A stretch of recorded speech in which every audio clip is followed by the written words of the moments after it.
¿Puedes hacer el Chuck? ¿En tus películas lo has hecho alguna vez, el Chuck? Sí, muchas veces. ¿Y Y sobre todo siempre hacía el Chuck de la último plano de rodaje, Vale. porque de esa forma me quedaba con la claqueta. Vale. Eso está en la tradición del cine español, que es el que da el último Chuck se queda con la claqueta, de recuerdo. Y, por ejemplo, El deseo de ser piel roja, la último largometraje que hiciste hasta la fecha, ¿cuál fue el último plano? ¿Te recuerdas? Pues el último plano... No me acuerdo. Realmente no me acuerdo. Es que es difícil. Me ¿no? imagino que estábamos rodando ya el final, porque el deseo de ser piel roja, tuve la oportunidad de rodar por primera vez en orden del argumento. O sea, que del sur al norte. Exacto. Como era una road movie, Sí. que hacíamos un recorrido a través de España, desde Tánger hasta allí, pude rodar en orden, lo cual normalmente no es fácil porque resulta más caro. Entonces me imagino que los últimos planos serían los de la destrucción de la fábrica y cuando se van ellos por el horizonte. Ese debió ser el último plano que rodé. A caballo, aunque sin caballo. A un caballo, sin caballo. Sin caballo. Yo siempre empiezo las entrevistas preguntando lo mismo, y es ¿por qué haces cine? Bueno, la verdad es que no lo sé. Mi abuela Agustina decía que yo tenía aquí dentro un duende, un demonio, o algo que me revolvía para hacer cosas, que no siempre eran buenas, a veces eran malas, a veces eran mejores, a veces eran fantasiosas, pero de cualquier forma me venía de ahí dentro, según mi abuela. Pues lo de hacer cine debió ser lo mismo. Mi madre era muy aficionada al cine y me llevaba, pues como a todos los niños, a las sesiones continuas de los cines de barrio, y yo ahí mamé todo el cine del gran cine americano de la época, aunque estuviese muy censurado y muy seleccionado, porque estamos hablando de una época de una dictadura, ¿no? Pero quizá la película que a mí me abrió, como cuento en este libro de memorias que voy a presentar aquí en la Filmoteca de Barcelona, la película que me enseñó a que el cine, aparte de la fascinación y el entretenimiento y la aventura que me producía ver aquellas películas de esa época, la que me abrió un poco a decir, todavía se puede dar un paso más y expresar cosas más íntimas, más profundas, más interesantes, más estéticas, fue el proceso de Orson Welles. Wow. Yo la vi en el Cine Palacio de la Música, me acuerdo, cuando tenía 16 años o así. La volví a ver, yo creo que unas 10 o 12 veces seguidas. ¿En el cine? En el mismo cine, sí, ¿Ibas un día tras otro la veía. Bueno, ya a esas edades la capacidad de fascinación es enorme y aquella me fascinó. Y desde entonces empecé a ver el cine, aparte también como disfrute, también lo empecé a ver como medio de expresión. Y eso también cambió mi vida.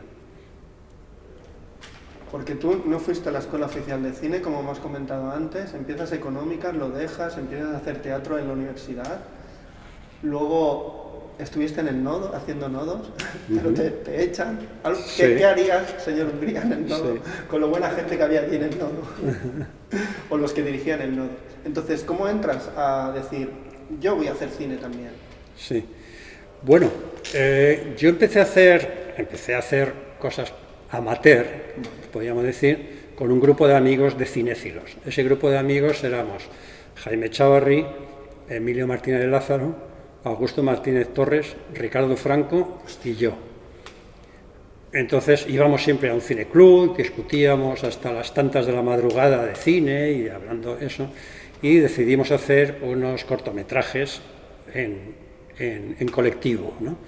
Hicimos tres cortometrajes. El mío se llamaba Querido Abraham, el de Emilio Martínez Lázaro se llamaba Circunstancias para el Milagro y el de Augusto me parece que se llamaba La mano de madera. Entonces, bueno, eran cortos que poníamos en los cineclubs y eso, y en un momento dado los reunimos en uno solo, que llamamos una película Star, como si fuera de tres cortometrajes, o de tres sketches, y la presentamos al Festival de Mannheim y en el de Pésaro. Y bueno, aquello fue una bola que se rodó. El director técnico de Nodo me llamó, era un hombre que le gustaba mucho la gente joven y eso, y quería dar oportunidades, y me dio la oportunidad de trabajar allí ya de forma pagada. Muy poco pagada, porque yo hacía pequeños cortitos en el Nodo que duraban 3 minutos, ¿no? Por supuesto, estos cortitos no eran nunca políticos, ¿no? Porque eso lo hacían los fascistas de la casa, que eran los que se dedicaban a sacar a Franco y eso. Y en un momento dado me encargaron La vida en los teleclubs, que fue un documental que yo hice, que rodé en Galicia. En Galicia hablaban en gallego, y entonces yo lo rodé hablando en gallego, claro, lógicamente. Lo más normal del mundo. Normal, en documental, lo que sale, ¿no? No se van a poner a hablar. Pues nada, acabé ese documental, se presentó en el Festival de Bilbao, ganó el primer premio del festival, y al día siguiente me echaron de Nodo. Yo que creí que me iban a hacer un homenaje por haber ganado un premio, pero me echaron. ¿Por qué? Porque había sacado a la gente hablando en gallego, y eso en aquella época estaba prohibido. Mira tú. Mi primera experiencia y mi primer premio y mi primer despido. Luego tuve más premios y más despidos. Yo creo que uno podría contar su vida a través de las cosas que le han ido mal, ¿no? Sí, porque claro. A mí no me gusta utilizar esta palabra fracaso. No, son pequeños tropiezos. Tropiezos. Y aparece el hombre oculto, porque sí. He escuchado por ahí, no sé si es cierto, que son vivencias de Ricardo Muñoz Suay. No. No.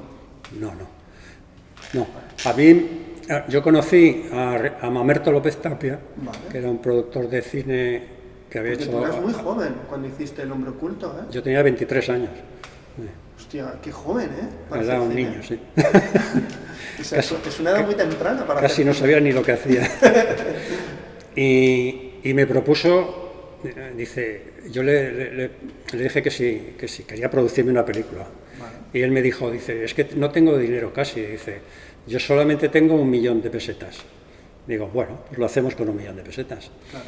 Entonces yo cogí uno de los proyectos que yo tenía ya en carpeta. En aquella época no era un archivo digital, sino eran carpetas de goma. Vale. Yo tenía allí varios proyectos y eso, y el más barato era el de un hombre en una casa encerrado. En aquella época se contaba la historia de los hombres que habían estado desde la Guerra Civil encerrados casi 30 años y que salían a la calle, ¿no? Bueno, pues hicimos esa película. Lo que pasa es que cuando se vio esa película, Ricardo Muñoz Suay me llamó y me dijo que quería producirme mi segunda película, porque aparte de gustarle mucho El hombre oculto, él había sido un hombre oculto, porque él había estado encerrado en Valencia durante la guerra, y eso, claro, a él como protagonista de aquella historia, pues le producía más impacto. Pero bueno, fueron 2 historias en paralelo. ¿De dónde sacas el actor Carlos Otero? Había trabajado con Nunes, ¿es de ahí, de donde tú te fijas en él para darle el personaje? Bueno, fue una serie de casualidades. Yo vine aquí a Barcelona acompañando a Ricardo Franco porque Pere Portabella le iba a producir una película. Y al mismo tiempo yo estaba ya preparando o ideando un poco el reparto de El hombre oculto. Y aquí la gente que era el nuevo cine catalán, que sí. Era un poco, pues bueno, era Jacinto Esteva, Joaquín Jordà, Portabella, Carlos Durán, Gonzalo Suárez, que hizo Suárez también. Esta gente nos hizo un recibimiento muy bueno a los cineastas madrileños, y entonces nos acompañaron, nos dieron consejos, eran mayores que nosotros y sabían más que nosotros. Entonces, fue aquí, en este caldo de cultivo fue donde yo empecé a hacer el reparto. Y el reparto, curiosamente, casi todos los hombres son de aquí. Sí. O sea, era el mismo José María Nunes, sí. Carlos Otero, Luis Ciges, Mario Gas, Julieta Serrano. Sí. Y únicamente yo saqué en Madrid a una chica nueva, que la fuimos a buscar a una tienda en la que trabajaba, nunca había hecho nada. ¿Trabajaba en una tienda? Sí, en una galería de arte, que le había puesto su marido, y ella vendía cuadritos allí. Era Carmen Maura. Entonces la fuimos a buscar porque era muy mona. En realidad fuimos a ver si ligábamos con ella, pero como no ligamos con ella, le ofrecimos un papel, que es lo que se suele hacer en estos casos. Bueno, esto por supuesto es un chiste.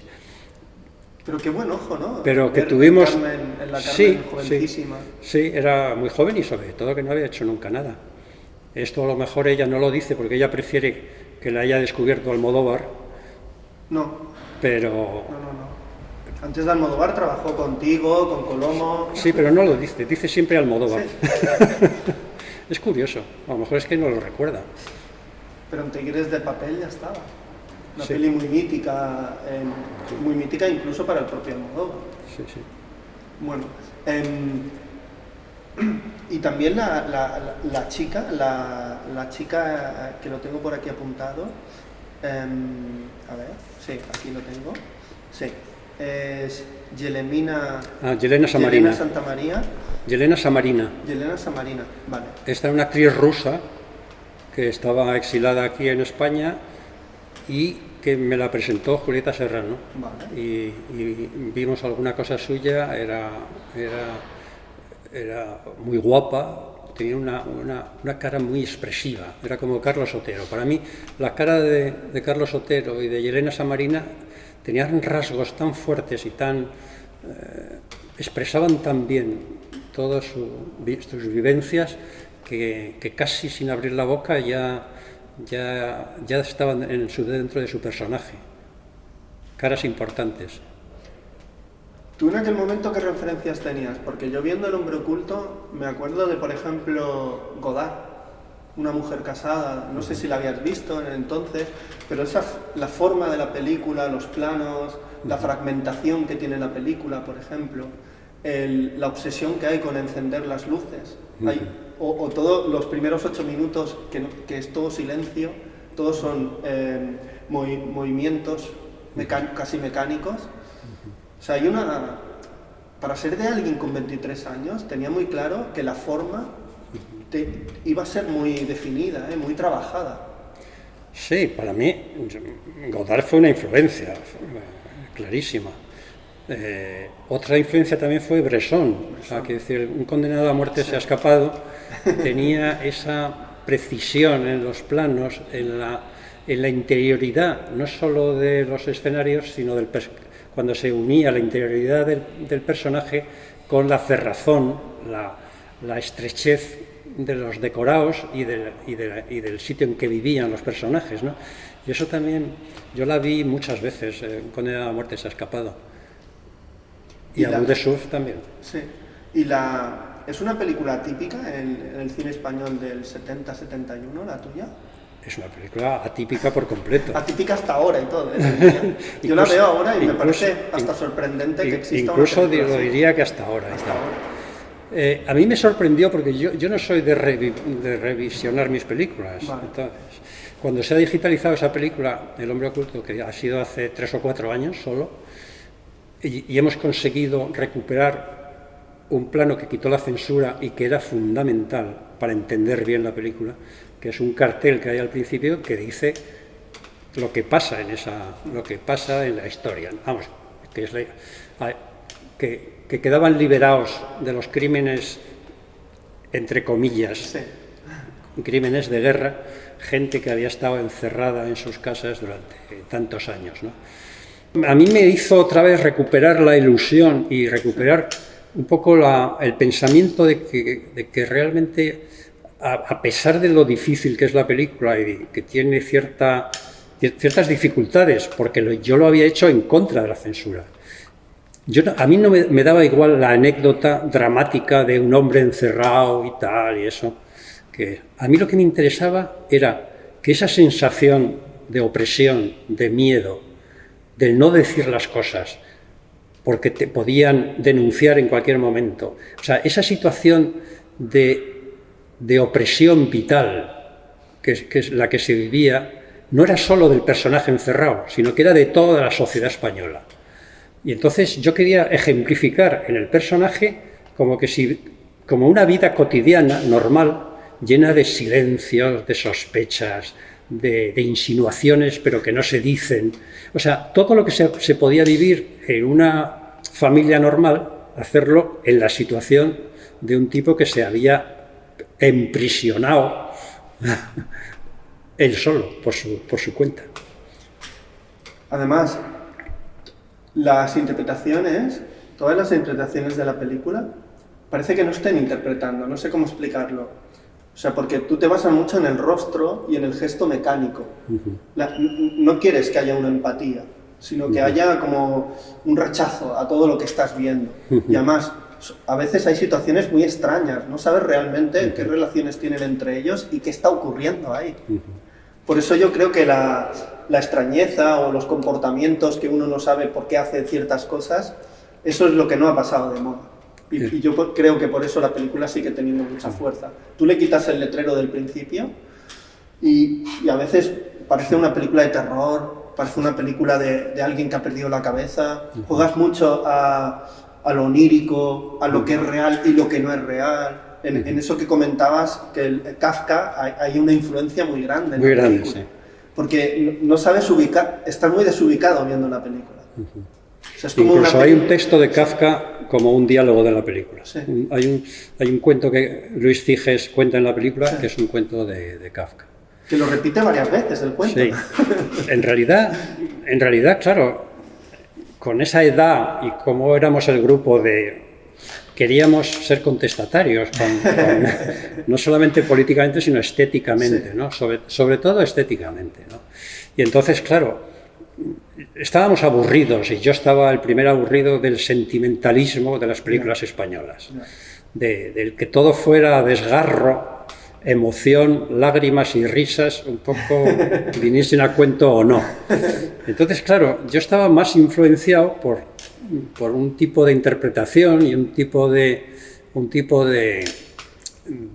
expresión mucho más distanciada, sin llegar a ser brechtiana, pero vamos, sí había una distanciación, pues bueno, pues como en las películas de cine francés que yo veía, o en una película de Bergman, en el que realmente las acciones y los pequeños diálogos, y sobre todo la forma en que se comportan y se interrelacionan los personajes, nos dan su relación, sin explicarla. Es interesante porque, no sé si he consultado bien, pero la película va a Venecia. Sí.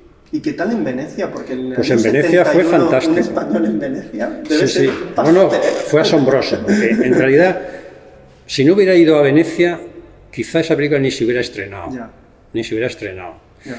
Porque era muy complicada, en aquel momento todavía no existía, creo que ni siquiera los cines de arte y ensayo. Vale. Me puedo equivocar, pero creo que ni siquiera eso. O si había 4. ¿no? Había 4. Sí. Entonces, si no llega a ser por Venecia, y gracias a Venecia también se consiguió una subvención, con lo cual se consiguió recuperar el dinero que había costado. Yo siempre he dicho que El hombre oculto es la película mía que más dinero ha dado, y es que es proporcionalmente, claro, teniendo en cuenta que solo costó 1 millón de pesetas y ganó 3, pues triplicó eso y tal. Vamos, eso no lo hace ni una película americana. No, para nada. En fin, en esa modestia, pues sí nos vino muy bien. En Venecia la película fue estupenda, fue un escándalo porque fue la primera película política directamente sobre la España franquista, y causó mucho revuelo allí y aquí. Y bueno, allí consiguió, porque en aquella época el Festival de Venecia no tenía premios, no era competitivo. Solamente por estar ya seleccionada se suponía que tenía ya un premio. Entonces, pero aparte de eso, como premios independientes, consiguió el premio de la crítica internacional, y además, y cuando vinimos aquí, pues pues por lo menos no nos metieron en la cárcel. ¿Y por qué hoy en la sesión que presenta Las Memorias se pasa la peli? ¿Por qué has elegido esta y no otra? No, lo eligió la Filmoteca. Vale. Eligió. ¿Y por qué razón? Pues no lo sé. Se lo voy a preguntar ahora a Esteve. Y a ti Yo encantado, sí. Claro, porque... Yo encantado. Hombre, quizá no es la más representativa de mi... esa, pero... porque yo he hecho películas luego todas mucho más, muy diferentes, ¿no? Pero bueno, me gusta empezar con mis orígenes. Es una película de la que yo estoy muy satisfecho, aunque yo sé que nunca me va a dar, ni me dio ni me va a dar un prestigio popular. Me gusta la ironía con la que hablas, Alfonso. Ahora que has hablado de una película representativa, ¿cuál podría ser? ¿Existe alguna de las tuyas que dices, tienes que conocer a un cineasta español que se llama Alfonso Ungría? ¿Qué película le recomendarías que empezara? Bueno, ya sabes que todos los cineastas, vamos, todos los autores dicen que todos son hijos propios y que no. Pero también es verdad que con los hijos propios, pues quizá el más débil o eso siempre es el más preferido. No. Aparte de estos tópicos, yo creo que la película que más me representa es Gulliver. Vale. Gulliver. Es una película que se va a recuperar este año, en el 24 creo, y que todo el mundo va a poder ver, incluso por televisión española. Yo creo que es la más representativa mía con respecto a ideas, con respecto a estética, con respecto a muchas cosas. Yo, por ejemplo, La Conquista de Albania, llego a ella porque a ti te conocía. Y está la peli de Valerio Zurlini, El desierto de los tártaros. Es un ejército que llega y no hay batalla, esperan la batalla. Digo, wow, esa es como La Conquista de Albania. Sí. Y La Conquista de Albania es la antipelícula de aventuras, de caballería, porque parece una película que podría haber protagonizado el Quijote. Porque en realidad todo es una fantasía. Sí. Pues en realidad no ocurre nada que ellos piensan que puede ocurrir. Sí. Y esto me encanta. No ocurre nada, pero es un hecho histórico de todas formas. Sí. Pero sí, tiene esa fantasmagoría argumental que en realidad tanto la de Buzzati como esta son deudoras de John Ford, de La Patrulla Perdida. Sí, de La Patrulla Perdida. Sí, realmente aquella patrulla perdida metida en un hueco con unos enemigos que nunca se ven, pero que los matan de vez en cuando, pues era el precedente. Había también una peli en los años 40 con Dan Andrews, Un paseo bajo el sol, que nunca ves al enemigo. Ajá. Y los ves a ellos allí, claro. Siempre. Y parece que el enemigo no exista. Claro. No, eso le da una dimensión ontológica un tanto más brutal, que yo creo que más brutal que si se ven los enemigos, porque siempre el suspense es cuánto aparecen. Y cuán malignos pueden ser. Pero en tu cine también hay esa idea, porque por ejemplo en El deseo de ser piel roja el enemigo nunca se ve. En Soldados tampoco vemos mucho al enemigo. No, pero son personas que huyen, que quieren cambiar las cosas, pero están siempre huyendo. En La Conquista de Albania ocurre igual. Sí, o sea, son gente muy protestona que va hacia un objetivo, pero al final acaba huyendo de ese objetivo porque... Que es imposible. Es imposible, casi. Pues sí, es verdad. Quizá me lo estás descubriendo tú ahora. No sé, es por analizar un poco, ¿no? Sí, es verdad. Uno cuando hace cine, hace el cine dentro de unas circunstancias económicas, sociales, laborales. Luego, cuando lo ve en perspectiva, se da cuenta, ¿no? de lo que... Porque tú, por ejemplo, cuando empezabas a rodar una película, ¿uno tiene muy claro lo que quiere contar? ¿O...? Sí. Vale. Sí, lo cual no quiere decir que no varíe durante el rodaje, pero la idea sí hay que tenerla muy clara, incluso su estética y su planificación y todo. Que luego eso vaya variando, al fin y al cabo siempre estará dentro de la estructura inicial, porque son variaciones sobre el tema, pues como en la música. Como la música. Ahora, para terminar, Alfonso, quiero que me recomiendes una película que hayas visto hace poco y te haya encantado. Pues la última que me ha gustado es esta película que está ahora, que se llama La película de esta chica belga, francesa, Anatomía de una caída. Anatomía de una caída. ¿Y por qué? ¿De Justin Triet? Pues porque es muy ambigua con respecto a la moral. Y yo todo lo que haga desestabilizar, o por lo menos relativizar los parámetros morales, me gusta.